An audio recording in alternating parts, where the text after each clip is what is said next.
So it's been a long time and I'm well aware of it. There's been some things that have happened that have caused me to be away, legitimately. I actually took up a new career and I had to go through a 7-month-long academy process to become an EMT firefighter in my city. The entire process itself took well over a year, from application to orientation to all of the medical stuff involved with getting tested to be cleared to actually start. So that kept me away, and a lot of my focus was on completing that process. But also during that time, as many of you may know, my grandfather and my father passed in 2018. And so the years kind of bled together. My father passed in October 2018, and that bled well into 2019. And that also was kind of intermingled with the process of becoming a firefighter. I also had a daughter, I had a baby. My wife and I had a young. So there's a lot that went on during this entire time. So as you guys know, I can't fake the funk. I can't be on camera and act like I'm somebody I'm not, because I don't want to portray something that's false, right? Just because, I mean, it's the name of my channel, SoTrueQ, and I'm doing that because I want to seek the truest portion of myself at all times, as much as I can.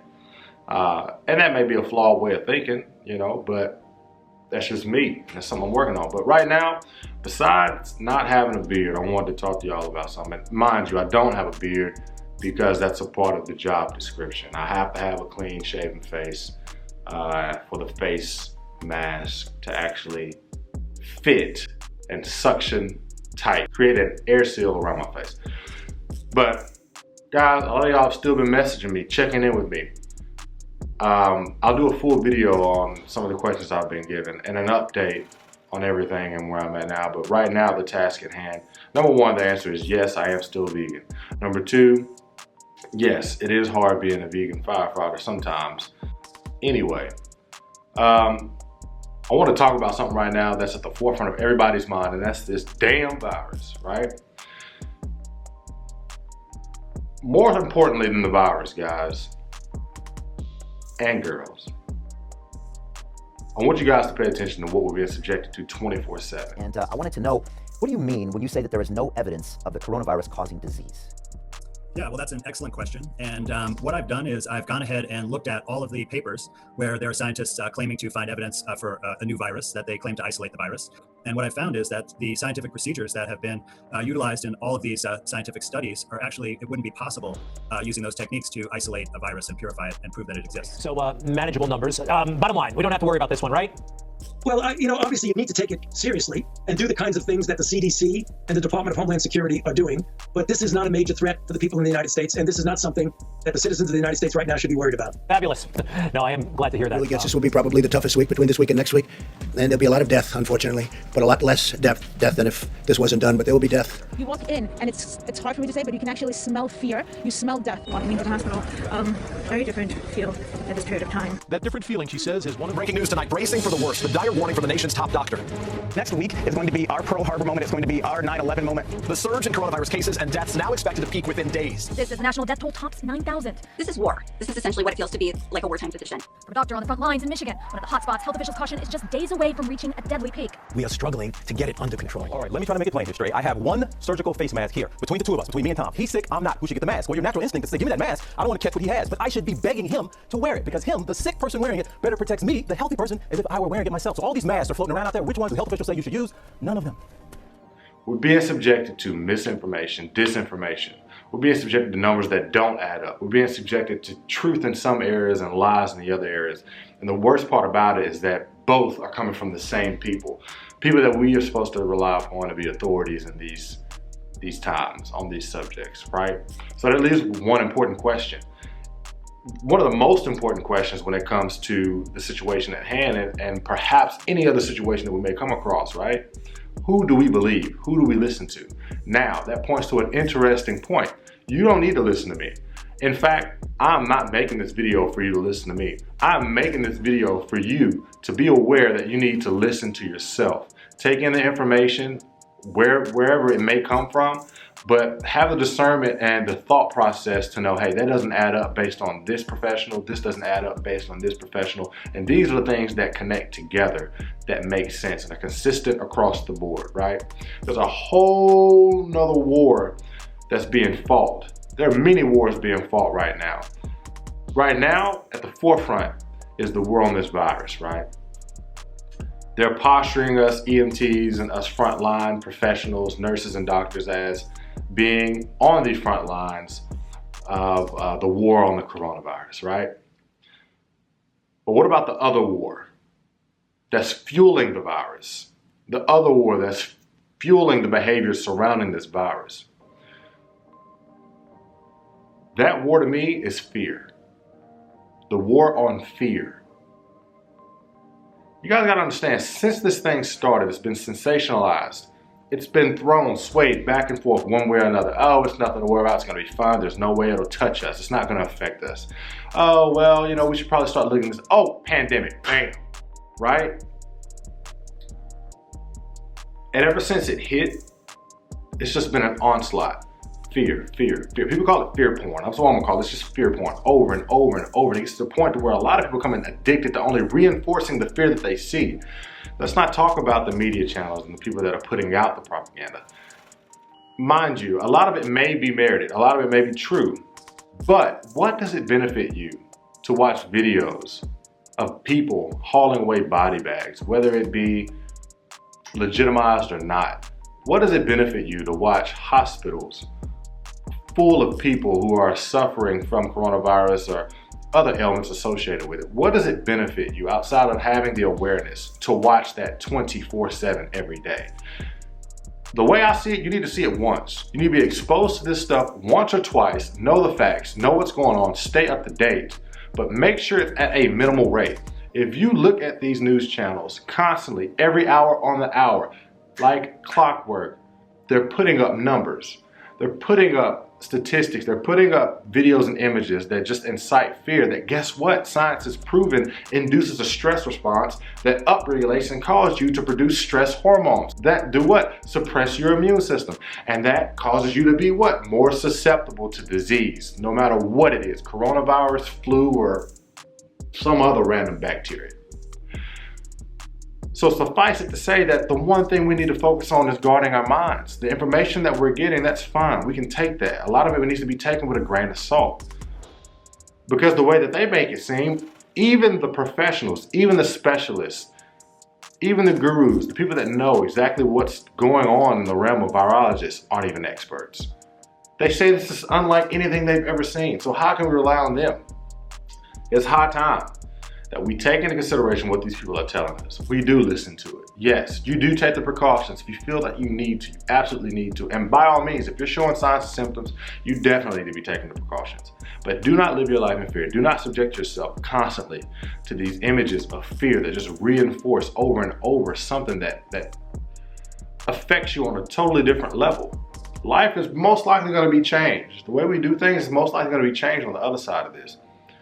But it doesn't mean that you have to be in fear of it 24/7. If you're sitting and you got somebody in your life that has it, that shows symptoms of it, if you're battling with it, then guess what? Right now, you're still here. Right now, your focus does not need to be on the images that they continue to show us.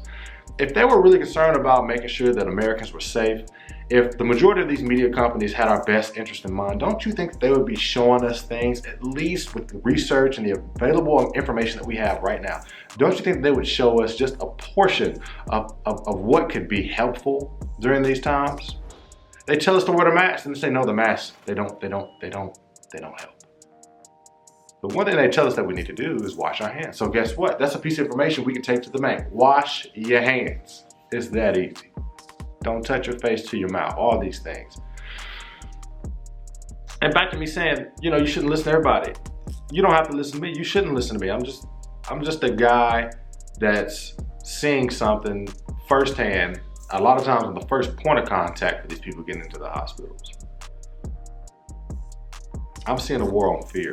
And why should you take into consideration my perspective, my point of view? I ain't nobody special, right? I've gotten intimate with fear during that time that I was gone.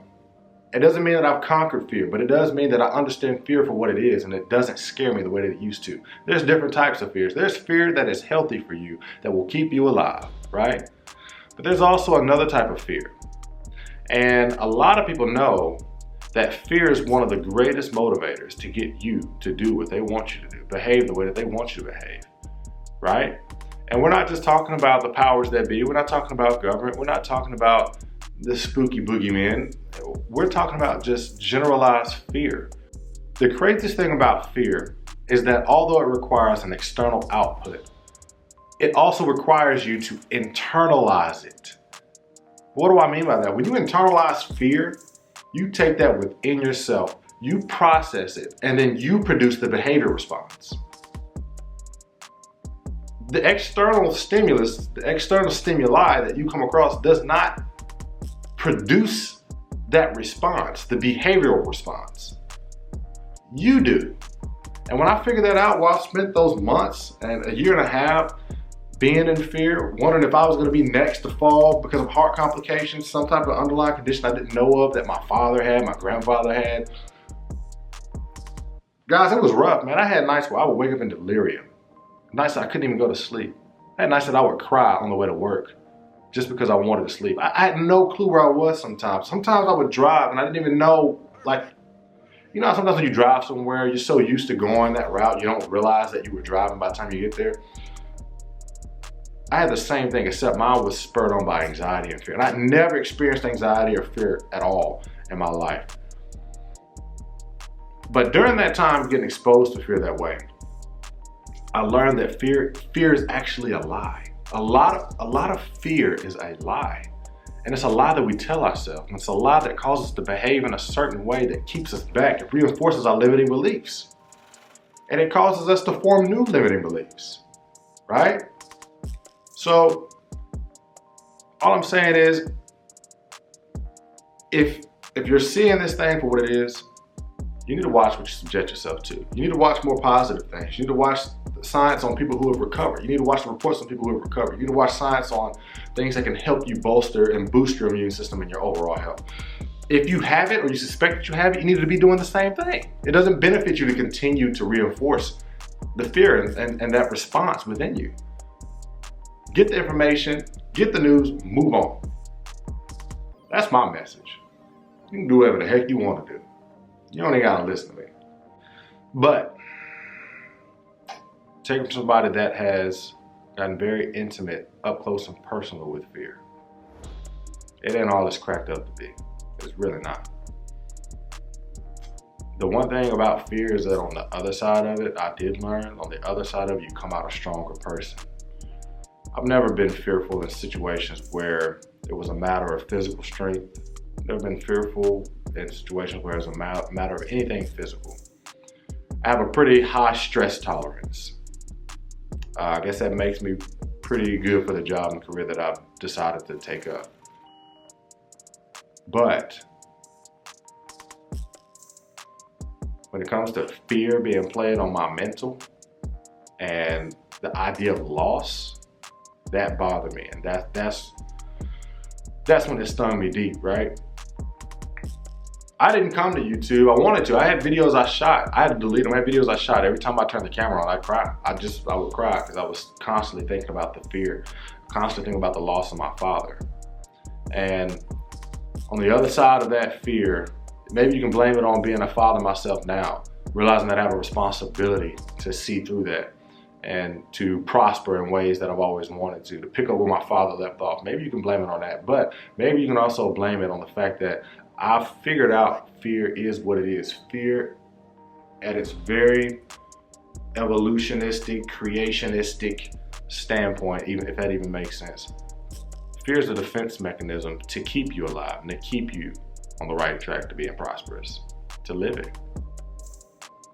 But in a modernized world, we've internalized fear in ways that don't translate to the way that was intended. You know, back before we become civilized, fear was being leery of a tiger or a lion around the corner that could come and just wipe you out without a moment's notice. That's a real fear. That's a healthy fear. You need to keep that fear, right? But now that that fear has kind of been put at bay and we're more civilized, we've got cars, buildings, we've got access to food. With just the stroke of the thumb, our fears have turned into different types of fears. Our fear now is losing the house. Our fear now is losing the job. Our fear now is the idea or possibility of coming down with a sickness. Fear now is being afraid that you may pass the way that a loved one is passed. Fear is a lie. A lot of fear is a lie. And on the other side of fear is truth. It's greatness. It's strength. On the other side of fear is strength. On the other side of fear is a new you. On the other side of fear is experience. And that's where I'm at. I'm on the other side of fear.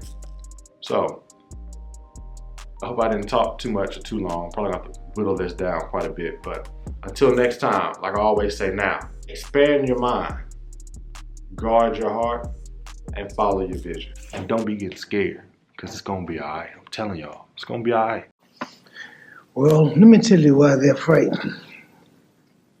Some people can see farther than others. Some people are impressed with limitations. We all live in our own world of limitations. Some people can see farther than others. So therefore, when people judge what I'm doing with their logic, it can't be done. Their reasoning says it can't or shouldn't be done. Their knowledge of history says it can't be done. So their reasoning, their knowledge, and their logic clashes with my superior belief. Therefore, the result is they don't believe.